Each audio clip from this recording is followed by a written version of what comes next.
媒近期报道，台防务部门军备局为了向蔡英文献礼，日前向台军施压，要求赶在蔡英文卸任之前，尽快落实轮式突击炮项目猎豹专案的投产工作，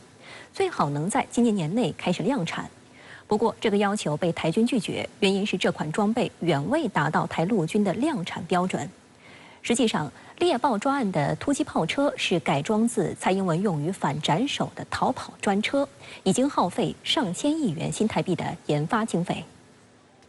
据台媒报道称，猎豹专案用于研发猎豹突击炮车，旨在通过给云豹系列轮式装甲车底盘上加装105毫米坦克炮的方式，生产出一款轮式坦克歼击车突击炮。据悉，猎豹突击炮车计划配备台军联兵旅，为其提供快速机动的打击火力。深圳卫视注意到，2007年台军就曾测试给云豹装甲车 P1 原出要有效反制解放军水陆两栖突击车及装甲突击车登陆。2017年，台防务部门复活突击炮车方案，2年后编列约合1.8亿元人民币的专门资金，用于制造2台原型车，即单价约人民币9000万元。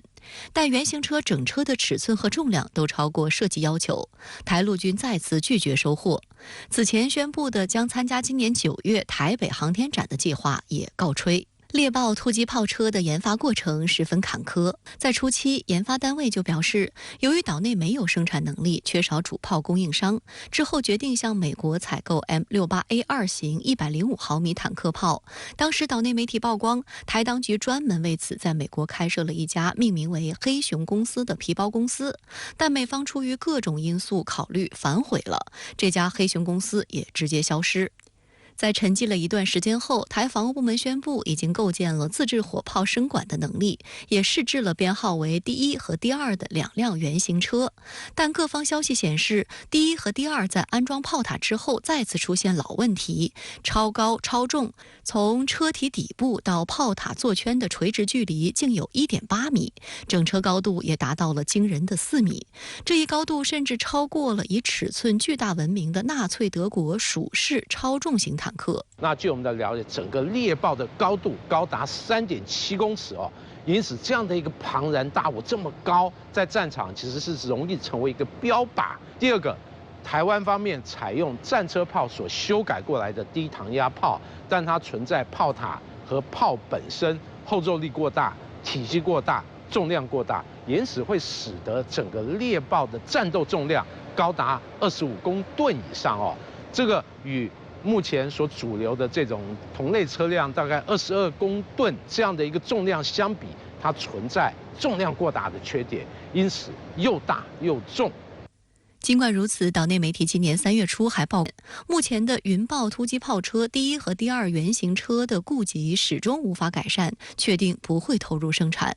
而专门用于这款武器装备研发的猎豹专案资金也将在今年底花光，台当局明年的防务预算中也没有编列延长该计划的项目资金。负责督促研发生产猎豹突击炮车的台防务部门军备局也开始踢皮球，一方面表示其下辖相关厂家已经开始重新设计第3，另一方面坚持认为第1和第2原型车符合台陆军编制的整体规格书，而且取得了在5年内突破关键技术瓶颈的骄人成绩，还表示希望台陆军在明年重新拟定作战需求后再争取建案。此外，该部门还透露将优先研发30毫米链炮车，这比猎豹突击炮车105毫米的火炮缩水了2/3。历史上，台军自造武器经费打水漂屡见不鲜。台海军曾以训练专案为名展开舰载相控阵雷达、垂直发射舰空导弹和作战管理系统的研发，编列预算67亿元新台币。台中科院耗费10年进行试制，但台海军旋即以该专案的无源相控阵雷达已经落后为由，不愿采用。原计划搭载相控阵雷达的自产巡防舰也被取消，巨额预算打水漂。至于是哪方应对此负责，台海军和研发单位仍在扯皮之中。台媒认为，猎豹突击炮车大概率又将落得训练专案的下场。实际上，猎豹突击炮车是在已经量产的云豹装甲车的基础上进行改装。不过，云豹装甲车虽然乘坐舒适，但事故频出。2021年3月，云豹8轮装甲车被爆料出现漏油现象。台防务部门当时宣称，装甲车上的防尘保护套因长期使用破损，属于正常现象。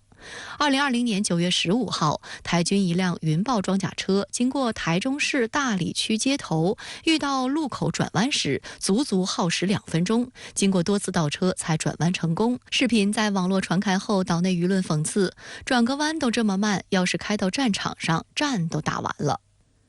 岛内媒体还曝光，台防务部门2018年年底刚确定增购的云豹装甲车有21项重大缺失，包括引擎组件漏油、零件无法更换等，其后都一一应验。有网友戏称云豹变病猫。其实它整体的设计是符合需求，但在整个后续的这个量产生产过程出现了包括厂商低价抢标，还有这个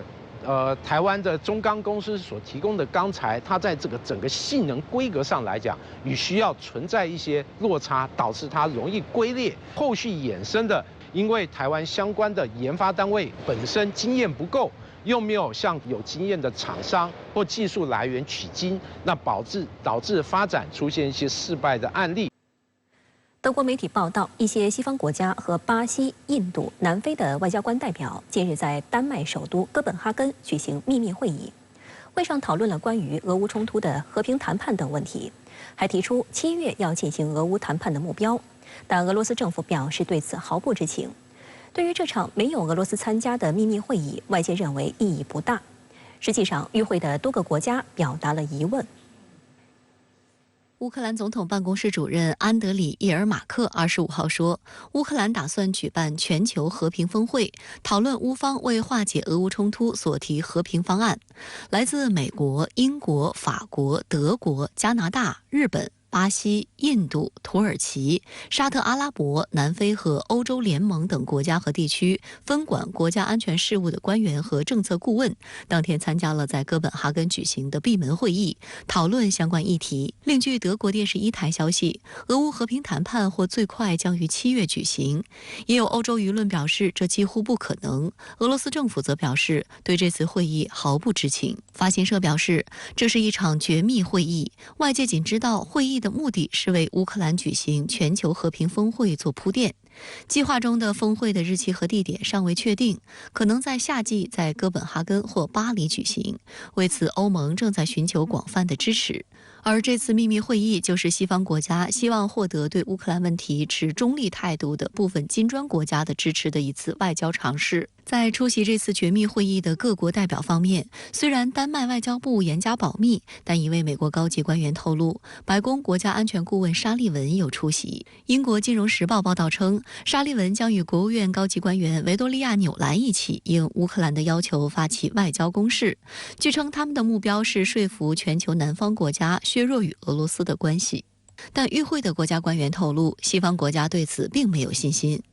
一位欧洲高级外交人士对媒体透露，巴西和印度是关键角色。巴西外交部的匿名消息源证实，该国总统卢拉的外交政策顾问塞尔索·阿穆林出席会议。南非则由外交部国际关系与合作司司长赞恩·丹格尔参会。深圳卫视注意到，南非总统拉马福萨近期刚刚与其他5个非洲国家领导人组成非洲和平代表团，先后访问了基辅和莫斯科。值得注意的是，在会议召开的几乎同一时间，乌克兰国家安全与国防委员会秘书阿列克西·丹尼洛夫在社交媒体发文称，他不排除白俄罗斯总统卢卡申科参与未来涉及俄罗斯的和平谈判。巴西总统府消息人士26号就表示，西方代表在哥本哈根会议上试图说服发展中国家反对俄罗斯，但包括巴西在内的发展中国家不支持乌克兰的和平方案。巴西方面认为，基辅的提议没有考虑莫斯科的立场。去年11月，乌克兰总统泽连斯基发布了10点和平倡议。据悉，美国在这次哥本哈根的会议上提出的就是这10点，但这10点被多个国家评价为不现实。有观察指出，美方拿着乌克兰提供的剧本来说服中巴南印4国，说明美国毫无诚意。此外，美西方组织的这次会议排除了中国，根本不可能成事。对此，中国外交部发言人毛宁在27号的例行记者会上表示，在乌克兰问题上，中方的立场是一贯和明确的，核心就是劝和促谈，推动危机政治解决。中方愿同国际社会一道，继续为缓和局势发挥建设性作用。